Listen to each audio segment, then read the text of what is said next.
The Memoirs of Sherlock Holmes. Chapter 3. The Yellow Face. In publishing these short sketches based upon the numerous cases in which my companion's singular gifts have made us the listeners to, and eventually the actors in, some strange drama, it is only natural that I should dwell rather upon his successes than upon his failures. And this not so much for the sake of his reputation, for, indeed, it was when he was at his wits' end that his energy and his versatility were most admirable, but because where he failed it happened too often that no one else succeeded, and that the tale was left forever without a conclusion. Now and again, however, it chanced that even when he erred, the truth was still discovered. I have noted of some half-dozen cases of the kind, of which the affair of the second stain and that which I am now about to recount are the two which present the strongest features of interest. Sherlock Holmes was a man who seldom took exercise for exercise's sake. Few men were capable of greater muscular effort, and he was undoubtedly one of the finest boxers of his weight that I have ever seen, but he looked upon aimless bodily exertion as a waste of energy, and he seldom bestirred himself save when there was some professional object to be served. Then he was absolutely untiring and indefatigable. That he should have kept himself in training under such circumstances is remarkable, but his diet was usually of the sparest, and his habits were simple to the verge of austerity. Save for the occasional use of cocaine, he had no vices, and he only turned to the drug as a protest against the monotony of existence when cases were scanty and the papers uninteresting. One day in early spring he had so far relaxed as to go for a walk with me in the park, where the first faint shoots of green were breaking out upon the elms, and the sticky spearheads of the chestnuts were just beginning to burst into their fivefold leaves. For 2 hours we rambled about together, in silence for the most part, as befits two men who know each other intimately. It was nearly 5 before we were back in Baker Street once more. "Beg pardon, sir," said our page boy, as he opened the door. "There's been a gentleman here asking for you, sir." Holmes glanced reproachfully at me. "So much for afternoon walks," said he. "Has this gentleman gone, then?" "Yes, sir." "Didn't you ask him in?" "Yes, sir, he came in." "How long did he wait?"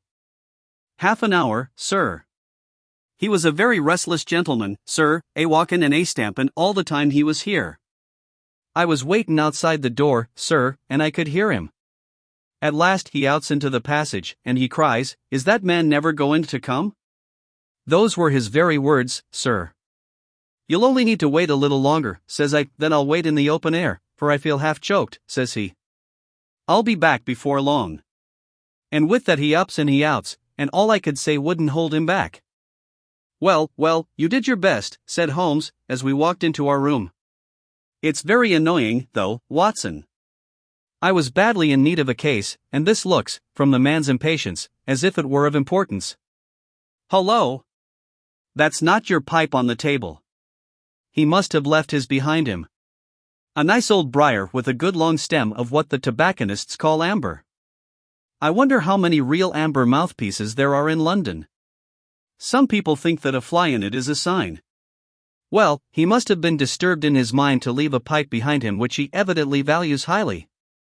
"How do you know that he values it highly?" I asked. "Well, I should put the original cost of the pipe at 7 and 6 pence. Now it has, you see, been twice mended, once in the wooden stem and once in the amber. Each of these mends, done, as you observe, with silver bands, must have cost more than the pipe did originally. The man must value the pipe highly when he prefers to patch it up rather than buy a new one with the same money." "Anything else?" I asked, for Holmes was turning the pipe about in his hand, and staring at it in his peculiar pensive way. He held it up and tapped on it with his long, thin forefinger, as a professor might who was lecturing on a bone. "Pipes are occasionally of extraordinary interest," said he. "Nothing has more individuality, save perhaps watches and bootlaces. The indications here, however, are neither very marked nor very important. The owner is obviously a muscular man, left-handed, with an excellent set of teeth, careless in his habits, and with no need to practice economy." My friend threw out the information in a very offhand way, but I saw that he cocked his eye at me to see if I had followed his reasoning. "You think a man must be well-to-do if he smokes a 7-shilling pipe," said I. "This is Grosvenor mixture at 8 pence an ounce," Holmes answered, knocking a little out on his palm. As he might get an excellent smoke for half the price, he has no need to practice economy. And the other points? He has been in the habit of lighting his pipe at lamps and gas jets. You can see that it is quite charred all down one side. Of course a match could not have done that. Why should a man hold a match to the side of his pipe? But you cannot light it at a lamp without getting the bowl charred. And it is all on the right side of the pipe. From that I gather that he is a left-handed man. You hold your own pipe to the lamp, and see how naturally you, being right-handed, hold the left side to the flame. You might do it once the other way, but not as a constancy. This has always been held so. Then he has bitten through his amber. It takes a muscular, energetic fellow, and one with a good set of teeth, to do that. But if I am not mistaken, I hear him upon the stair, so we shall have something more interesting than his pipe to study. An instant later our door opened, and a tall young man entered the room. He was well but quietly dressed in a dark grey suit, and carried a brown wide-awake in his hand. I should have put him at about 30, though he was really some years older. "I beg your pardon," said he, with some embarrassment, "I suppose I should have knocked." "Yes, of course I should have knocked. The fact is that I am a little upset, and you must put it all down to that." He passed his hand over his forehead like a man who was half dazed, and then fell rather than sat down upon a chair. "I can see that you have not slept for a night or two," said Holmes, in his easy, genial way. "That tries a man's nerves more than work, and more even than pleasure." "May I ask how I can help you?" "I wanted your advice, sir. I don't know what to do, and my whole life seems to have gone to pieces." "You wish to employ me as a consulting detective?" "Not that only. I want your opinion as a judicious man, as a man of the world. I want to know what I ought to do next. I hope to God you'll be able to tell me." He spoke in little, sharp, jerky outbursts, and it seemed to me that to speak at all was very painful to him, and that his will all through was overriding his inclinations. "It's a very delicate thing," said he. "One does not like to speak of one's domestic affairs to strangers. It seems dreadful to discuss the conduct of one's wife with two men whom I have never seen before. It's horrible to have to do it. But I've got to the end of my tether, and I must have advice." "My dear Mr. Grant Munro," began Holmes. Our visitor sprang from his chair. "What?" he cried, "you know my name?" "If you wish to preserve your incognito," said Holmes, smiling, "I would suggest that you cease to write your name upon the lining of your hat, or else that you turn the crown towards the person whom you are addressing. I was about to say that my friend and I have listened to a good many strange secrets in this room, and that we have had the good fortune to bring peace to many troubled souls. I trust that we may do as much for you. Might I beg you, as time may prove to be of importance, to furnish me with the facts of your case without further delay?" Our visitor again passed his hand over his forehead, as if he found it bitterly hard. From every gesture and expression I could see that he was a reserved, self-contained man, with a dash of pride in his nature, more likely to hide his wounds than to expose them. Then suddenly, with a fierce gesture of his closed hand, like one who throws reserve to the winds, he began. "The facts are these, Mr. Holmes," said he. "I am a married man, and have been so for 3 years. During that time my wife and I have loved each other as fondly and lived as happily as any two that ever were joined. We have not had a difference, not one, in thought or word or deed. And now, since last Monday, there has suddenly sprung up a barrier between us, and I find that there is something in her life and in her thought of which I know as little as if she were the woman who brushes by me in the street. We are estranged, and I want to know why. Now there is one thing that I want to impress upon you before I go any further, Mr. Holmes. Effie loves me. Don't let there be any mistake about that. She loves me with her whole heart and soul, and never more than now. I know it. I feel it. I don't want to argue about that. A man can tell easily enough when a woman loves him. But there's this secret between us, and we can never be the same until it is cleared. Kindly let me have the facts, Mr. Munro," said Holmes, with some impatience. "I'll tell you what I know about Effie's history. She was a widow when I met her first, though quite young, only 25. Her name then was Mrs. Hebron. She went out to America when she was young, and lived in the town of Atlanta, where she married this Hebron, who was a lawyer with a good practice. They had one child, but the yellow fever broke out badly in the place, and both husband and child died of it. I have seen his death certificate. This sickened her of America, and she came back to live with a maiden aunt at Pinner, in Middlesex. I may mention that her husband had left her comfortably off, and that she had a capital of about £4,500, which had been so well invested by him that it returned an average of 7%. She had only been 6 months at Pinner when I met her. We fell in love with each other, and we married a few weeks afterwards. I am a hop merchant myself, and as I have an income of 700 or 800, we found ourselves comfortably off, and took a nice £80-a-year villa at Norbury.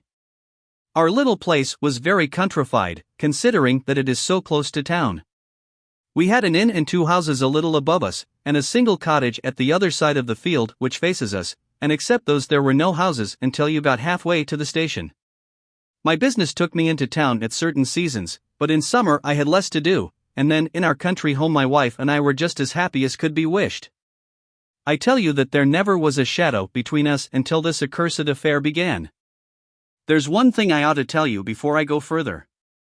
When we married, my wife made over all her property to me rather against my will, for I saw how awkward it would be if my business affairs went wrong. However, she would have it so, and it was done. Well, about 6 weeks ago she came to me. "Jack," said she, "when you took my money you said that if ever I wanted any I was to ask you for it." "Certainly," said I, "it's all your own." "Well," said she, "I want £100. I was a bit staggered at this, for I had imagined it was simply a new dress or something of the kind that she was after. "What on earth for?" I asked. "Oh," said she, in her playful way, "you said that you were only my banker, and bankers never ask questions, you know."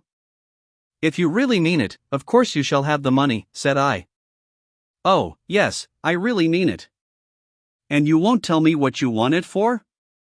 "Some day, perhaps, but not just at present, Jack." So I had to be content with that, though it was the first time that there had ever been any secret between us.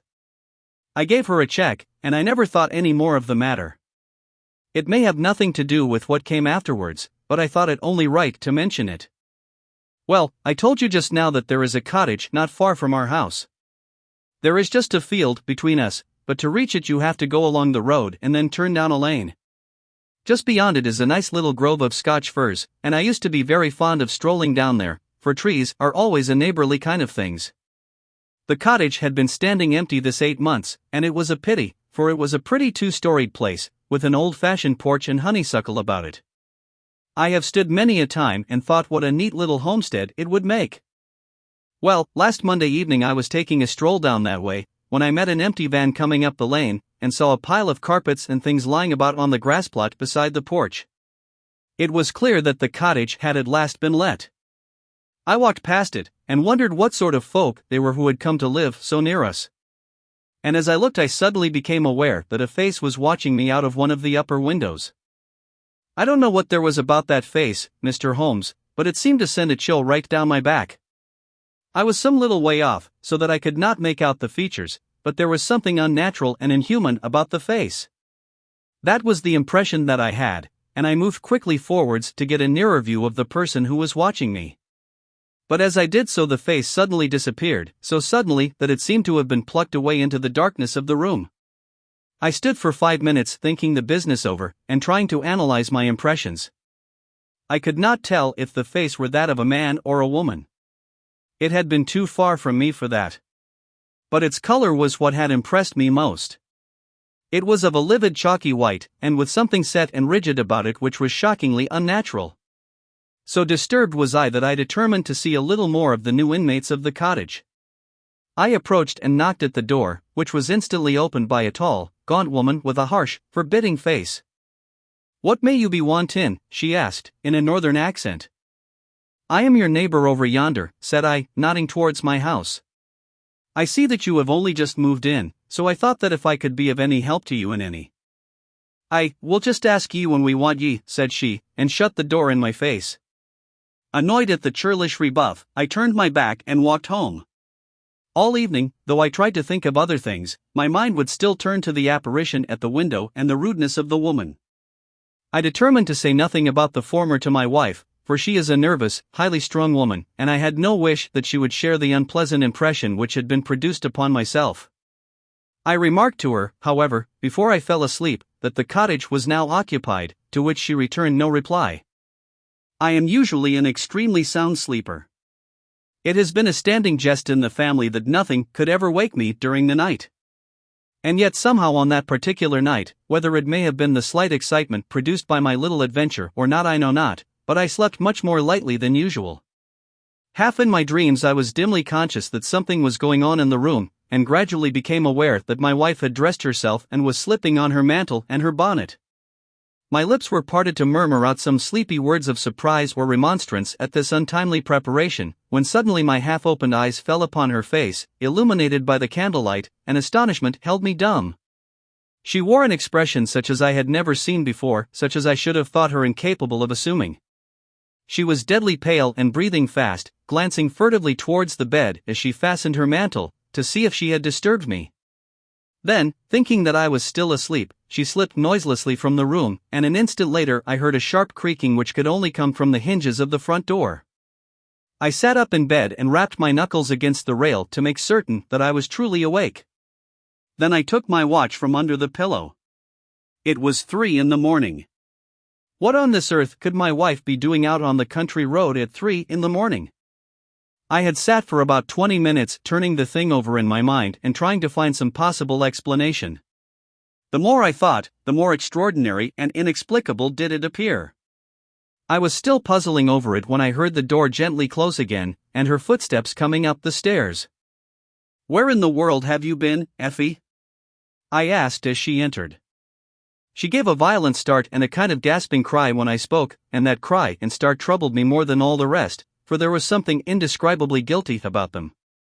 My wife had always been a woman of a frank, open nature, and it gave me a chill to see her slinking into her own room, and crying out and wincing when her own husband spoke to her.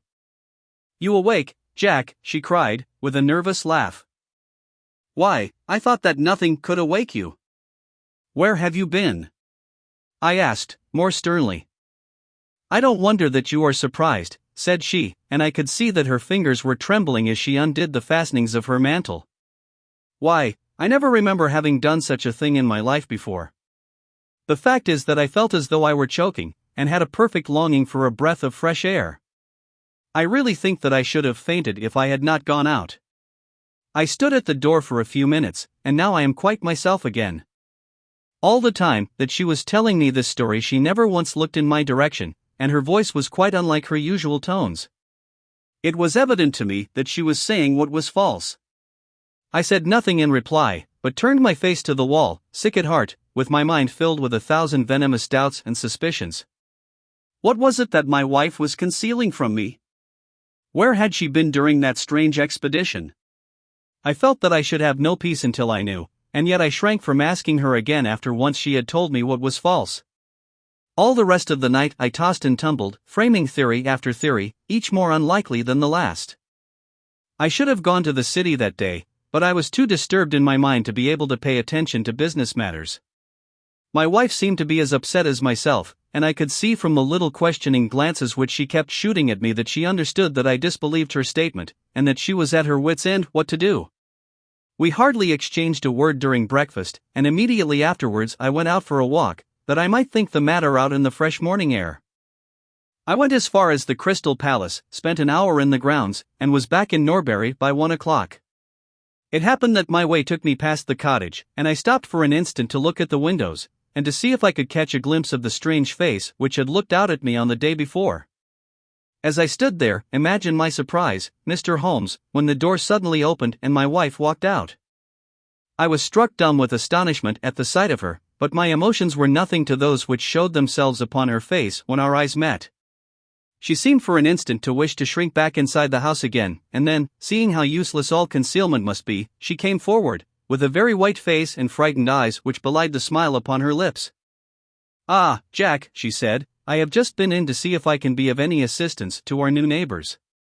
"Why do you look at me like that, Jack? You are not angry with me?" "So," said I, "this is where you went during the night." "What do you mean?" she cried. "You came here. I am sure of it. Who are these people, that you should visit them at such an hour? I have not been here before. How can you tell me what you know is false? I cried. Your very voice changes as you speak. When have I ever had a secret from you? I shall enter that cottage, and I shall probe the matter to the bottom. No, no, Jack, for God's sake, she gasped, in uncontrollable emotion. Then, as I approached the door, she seized my sleeve and pulled me back with convulsive strength. I implore you not to do this, Jack, she cried. I swear that I will tell you everything some day, but nothing but misery can come of it if you enter that cottage. Then, as I tried to shake her off, she clung to me in a frenzy of entreaty. Trust me, Jack, she cried. Trust me only this once. You will never have cause to regret it. You know that I would not have a secret from you if it were not for your own sake. Our whole lives are at stake in this. If you come home with me, all will be well. If you force your way into that cottage, all is over between us. There was such earnestness, such despair, in her manner that her words arrested me, and I stood irresolute before the door. I will trust you on one condition, and on one condition only, said I at last. It is that this mystery comes to an end from now. You are at liberty to preserve your secret, but you must promise me that there shall be no more nightly visits, no more doings which are kept from my knowledge. I am willing to forget those which are past if you will promise that there shall be no more in the future. I was sure that you would trust me, she cried, with a great sigh of relief. It shall be just as you wish. Come away up to the house. Still pulling at my sleeve, she led me away from the cottage. As we went I glanced back, and there was that yellow livid face watching us out of the upper window. What link could there be between that creature and my wife? Or how could the coarse, rough woman whom I had seen the day before be connected with her? It was a strange puzzle, and yet I knew that my mind could never know ease again until I had solved it. For 2 days after this I stayed at home, and my wife appeared to abide loyally by our engagement, for, as far as I know, she never stirred out of the house.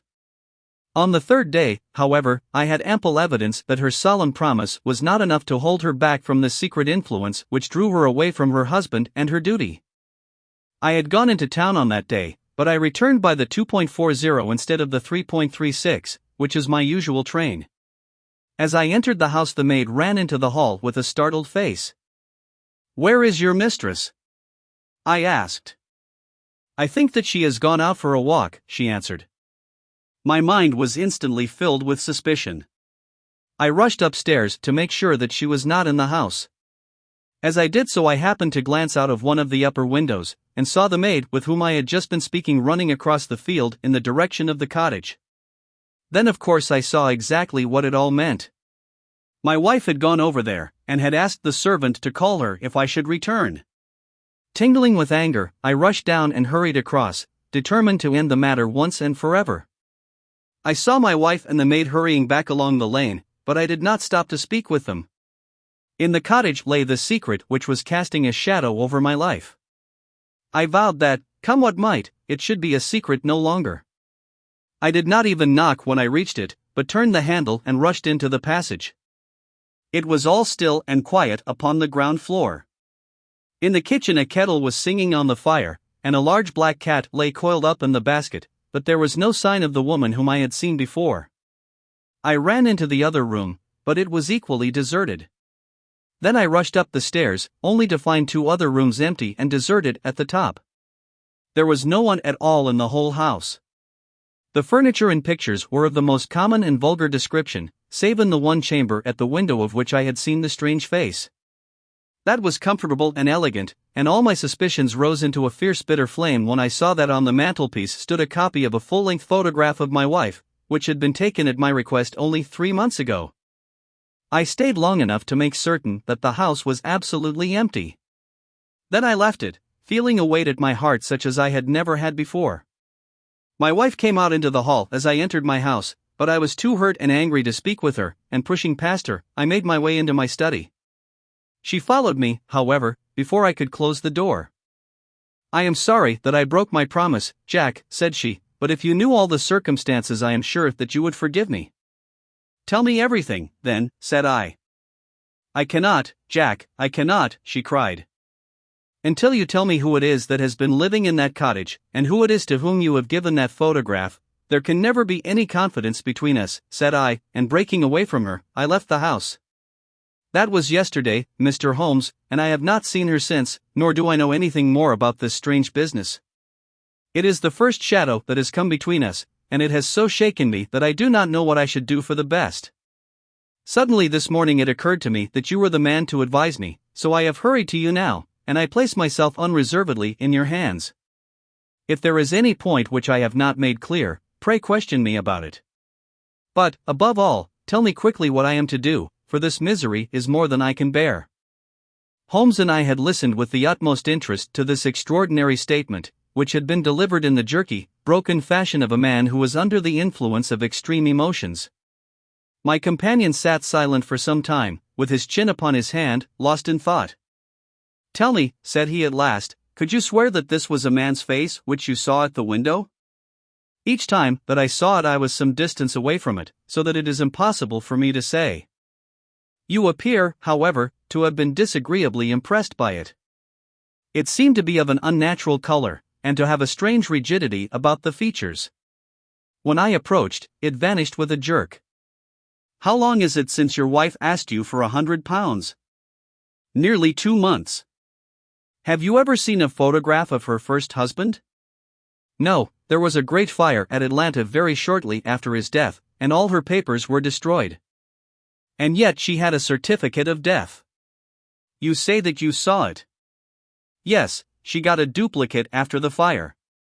"Did you ever meet anyone who knew her in America?" "No." "Did she ever talk of revisiting the place?" "No." "Or get letters from it?" "No." "Thank you. I should like to think over the matter a little now. If the cottage is now permanently deserted, we may have some difficulty. If, on the other hand, as I fancy is more likely, the inmates were warned of your coming, and left before you entered yesterday, then they may be back now, and we should clear it all up easily. Let me advise you, then, to return to Norbury, and to examine the windows of the cottage again. If you have reason to believe that it is inhabited, do not force your way in, but send a wire to my friend and me. We shall be with you within an hour of receiving it, and we shall then very soon get to the bottom of the business." "And if it is still empty?" "In that case I shall come out tomorrow and talk it over with you. Goodbye, and, above all, do not fret until you know that you really have a cause for it." "I am afraid that this is a bad business, Watson," said my companion, as he returned after accompanying Mr. Grant Munro to the door. "What do you make of it?" "It had an ugly sound," I answered. "Yes. There's blackmail in it, or I am much mistaken." "And who is the blackmailer?" "Well, it must be the creature who lives in the only comfortable room in the place, and has her photograph above his fireplace. Upon my word, Watson, there is something very attractive about that livid face at the window, and I would not have missed the case for worlds." "You have a theory?" "Yes, a provisional one. But I shall be surprised if it does not turn out to be correct. This woman's first husband is in that cottage." "Why do you think so?" "How else can we explain her frenzied anxiety that her second one should not enter it? The facts, as I read them, are something like this: this woman was married in America. Her husband developed some hateful qualities, or shall we say that he contracted some loathsome disease, and became a leper or an imbecile? She flies from him at last, returns to England, changes her name, and starts her life, as she thinks, afresh. She has been married 3 years, and believes that her position is quite secure, having shown her husband the death certificate of some man whose name she has assumed, when suddenly her whereabouts is discovered by her first husband, or, we may suppose, by some unscrupulous woman who has attached herself to the invalid. They write to the wife, and threaten to come and expose her. She asks for £100, and endeavors to buy them off. They come in spite of it, and when the husband mentions casually to the wife that there are newcomers in the cottage, she knows in some way that they are her pursuers. She waits until her husband is asleep, and then she rushes down to endeavor to persuade them to leave her in peace. Having no success, she goes again next morning, and her husband meets her, as he has told us, as she comes out. She promises him then not to go there again, but 2 days afterwards the hope of getting rid of those dreadful neighbors was too strong for her, and she made another attempt, taking down with her the photograph which had probably been demanded from her. In the midst of this interview the maid rushed in to say that the master had come home, on which the wife, knowing that he would come straight down to the cottage, hurried the inmates out at the back door, into the grove of fir trees, probably, which was mentioned as standing near. In this way he found the place deserted. I shall be very much surprised, however, if it is still so when he reconnoiters it this evening. What do you think of my theory? It is all surmise. But at least it covers all the facts. When new facts come to our knowledge which cannot be covered by it, it will be time enough to reconsider it. We can do nothing more until we have a message from our friend at Norbury. But we had not a very long time to wait for that. It came just as we had finished our tea. The cottage is still tenanted, it said. Have seen the face again at the window. We'll meet the 7 o'clock train, and will take no steps until you arrive. He was waiting on the platform when we stepped out, and we could see in the light of the station lamps that he was very pale, and quivering with agitation. They are still there, Mr. Holmes, said he, laying his hand hard upon my friend's sleeve. I saw lights in the cottage as I came down.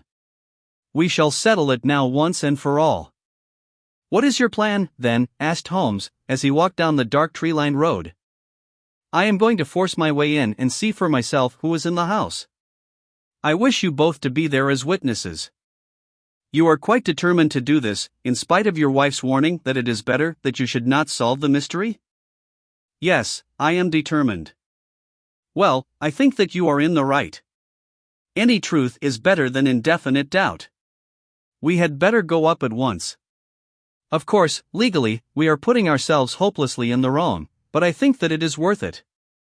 It was a very dark night, and a thin rain began to fall as we turned from the high road into a narrow lane, deeply rutted, with hedges on either side. Mr. Grant Munro pushed impatiently forward, however, and we stumbled after him as best we could. There are the lights of my house, he murmured, pointing to a glimmer among the trees. And here is the cottage which I am going to enter. We turned a corner in the lane as he spoke, and there was the building close beside us. A yellow bar falling across the black foreground showed that the door was not quite closed, and one window in the upper story was brightly illuminated. As we looked, we saw a dark blur moving across the blind. There is that creature, cried Grant Munro. You can see for yourselves that someone is there. Now follow me, and we shall soon know all. We approached the door, but suddenly a woman appeared out of the shadow and stood in the golden track of the lamplight. I could not see her face in the darkness, but her arms were thrown out in an attitude of entreaty.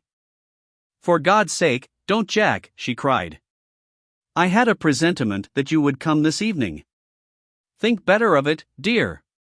Trust me again, and you will never have cause to regret it. I have trusted you too long, Effie, he cried, sternly. Leave go of me. I must pass you.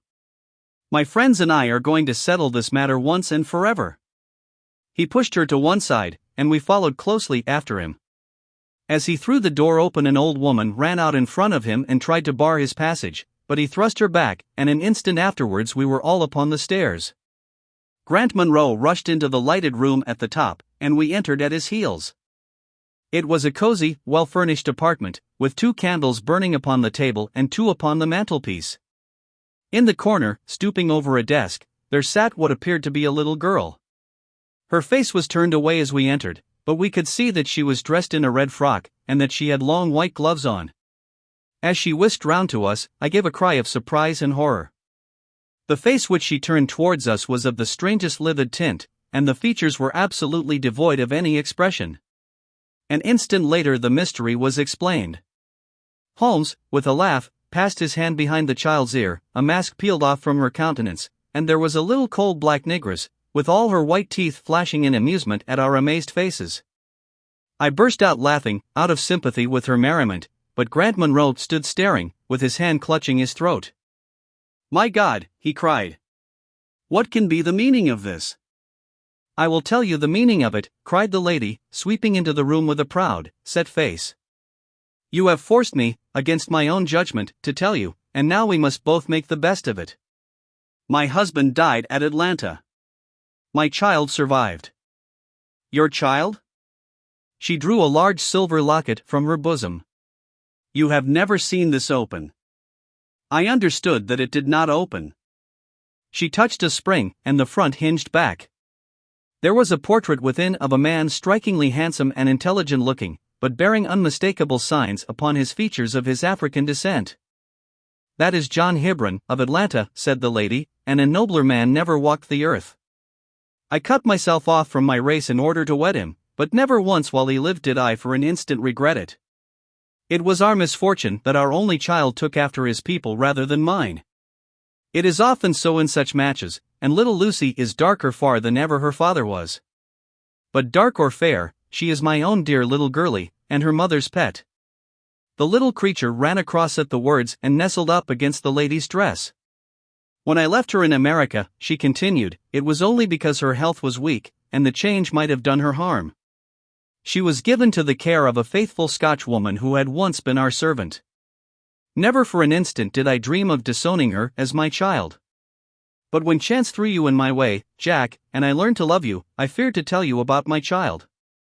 God forgive me, I feared that I should lose you, and I had not the courage to tell you.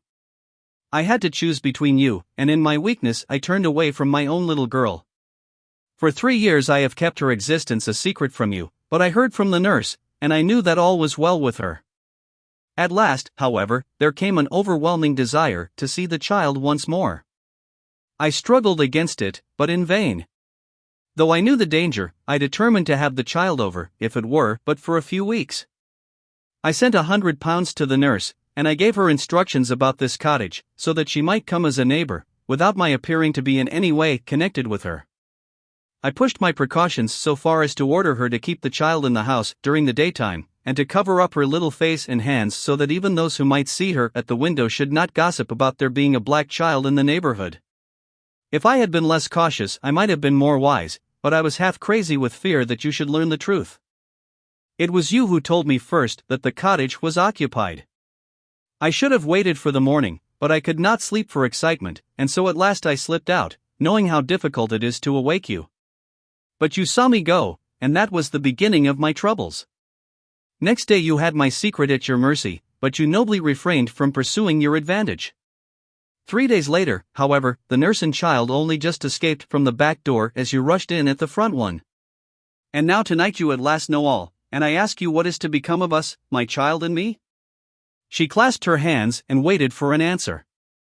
It was a long 10 minutes before Grant Munro broke the silence, and when his answer came it was one of which I love to think. He lifted the little child, kissed her, and then, still carrying her, he held his other hand out to his wife and turned towards the door.